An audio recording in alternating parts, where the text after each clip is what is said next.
Civil yoki AutoCAD farqi yo'q. G-menyu bo'lsa bo'ldi. G-menyuda shu tochkalarni eksport qilish haqida gaplashamiz. Bu o'quv avtodromi misolida ko'ramiz. Bu yerda mana tochkalar tayyor, hammasi qo'yib chiqilgan. Bu yerda hozir atmetkasi muhim bo'lmaganligi uchun hammasi mana 400 atmetkada turibdi. Ikkinchi tochka ham, birinchi tochka ham 400 atmetkada. Qilinadigan ish G-menyu kiriladi. Bu yerdan eksport tochka tanlanadi. Okno chiqadi, eksport oknosi bu yerda ma'lumotlar berilgan. Birinchi navbatda qatga saqlanib qilinadi. Masalan, saqlanib qiladigan rабочий stolga deb olamiz. Shartli ravishda birlarni qo'yamiz, saqlanib bosamiz. Mana joy tayyor, endi qaysi narsalarni olish kerak?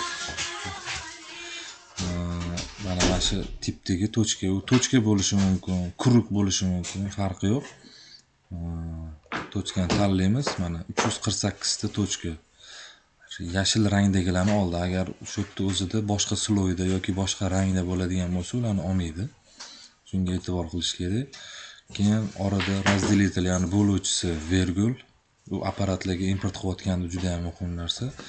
Keyingisi nomer, отметка va описание kerak qilyapti. Hammasi o'zida turgani yaxshi, buni настройкasiga tegilmaydi. OKni bosamiz. Va tochkalarimiz mana rабочий stolda 111 bo'lib tushdi.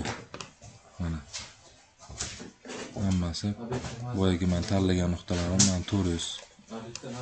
Shular bilan eksport bo'ldi. Buni xohlagan apparatga endi import qilib ishlashimiz mumkin. Yana bitta narsasi bor. Bu tochkalarni AutoCAD faylda ishlash uchun qayta import qilish kerak. Ya'ni tochkalarni o'chiramiz. Hammasini tanlab, bittasini tanladim. Mishkani o'ng tomonga bosamiz. Select similar. Ruschada bo'ladigan bo'lsa, выбрать подробный tanlanadi. Hamma nuqtalarni oldi. O'chiramiz. Mana nuqta qolmadi. Endi import tochka kiramiz. Oldingilarsiz qilingan. Tanlaymiz. Biz rабочий stolga eksport qildik. Rабочий stol 111 raqamini bosamiz. Mana topdi o'zi. Hozirgi eksport qilingan tochkalar tanladik. Nomer XYH. O'zi ajratib oldi mana. Balandligini 0.10 qilamiz, ya'ni 10 sm. Tochkani rangini yashil deymiz. Nomer sariq deymiz. Atmetkasi yashil bo'lsin. OK deymiz.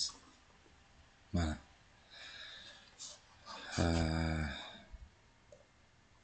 Mana. Nomeri, atmetkasi. Nomer atmetkasi. O'sha anaqa bilan tushdi. Tekstdagi ma'lumotlarga asoslangan holda, masalan, 191-tochkani oladigan bo'lsak, rangini o'zgartiraylik. Ko'k deymiz.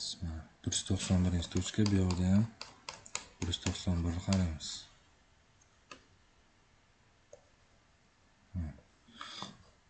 Koordinatasi bir xil mana.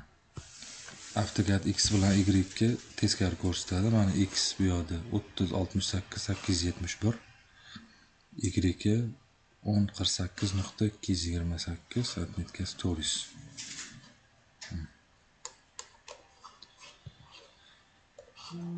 Shu bilan eksport tochka darsimizni tugatamiz.